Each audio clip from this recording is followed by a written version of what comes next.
వాని పేరు రంగా. పాప బయటికి పోయినారు. బయటికి పోయింటే పాపను చిన్నపిల్లోడు నన్ను కొడుకు ఆ పిల్లోడు ఇద్దరు పోయినారు. పోయింటే పాప నీకు 5 రూపాయలు ఇస్తా నువ్వు పక్కన పో అన్నాడంట. ఈ బాబు నీకు 10 కానీ 20 కానీ ఇస్తే నా ఎండి తరా అన్నాడు. నేను రానట్లా అని చెప్పి అనింది. 2 చెదర పట్టుకొని చెట్ల తాడికి పిలిచిపోయినాడు. ఎంత పిలిచిపోయినా పాప రాలేదని చెంపలు కొట్టి ఇక్కుతానిన్నాడు. ఇక్కుతాంటే మా పిల్లోడు ఫ్యాక్టరీ నుంచి వస్తా అంటే చూసి ఏం మా పిల్లలు ఇంకా రాకుండా ఉండారని మళ్ళీ వెనక్కి పోయింటే నీకే 100 రూపాయలు ఇస్తాను పాప తీసుకెళ్ళిపో అన్నాడు. ఆయన వెనకాల కొట్లాడి పట్టుకొని తీసుకొచ్చినాడు. నేను పని నుంచి ఇంటికి వస్తాను ఇట్లా జరిగింది.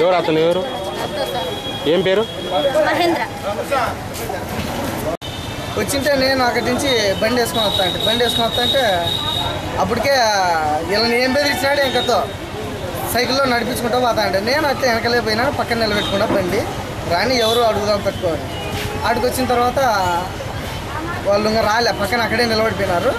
ఏమి వీళ్ళు ఇయ్యాలకి రాలేదని నేను పోతేనే ఆ బాబు ఏడుతుంది 2 చేతులు పట్టుకున్నాడు. ఆ బాబు తమ్మునికి 5 రూపాయలు ఇచ్చినాడు. ఈ బాబుకి 20 రూపాయలు ఇస్తా నీకు 30 రూపాయలు ఇస్తా సైకిల్ ఎక్కొని సైకిల్ ఎక్కించుకున్నాడు. నేను అడిగి ఎవరు అంటే నన్ను చూసి ఆ బాబు కిందేసి పరిగెత్తాను. నేను పోయి పట్టుకుంటే నాకు 100 రూపాయలు ఇస్తాను. 100 రూపాయలు నువ్వు పెట్టుకో అని నాకు 100 రూపాయలు. ఏం పేరు నీ పేరు? మహేంద్ర. అతని పేరు ఏం పేరు? అతని పేరు ఏం పేరు సార్? మీ వీధి కదా? మా వీధి కాదు. ఇక్కడ బట్టల షాప్ ఉంది. ఎక్కడ? ఇక్కడ నెంబర్ ఉండదు. ఆ బట్టల షాప్ కట్టుకొచ్చి ఇప్పుడు పట్టుకోండి 14 నుంచి వాడి కోసం వచ్చి పెడతాం. ఎక్కడ?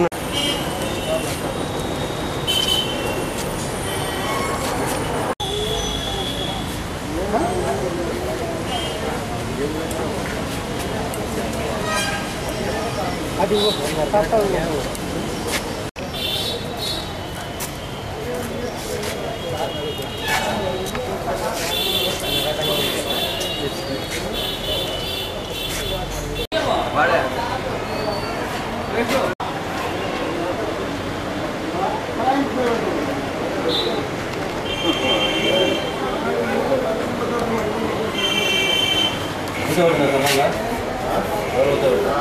అదే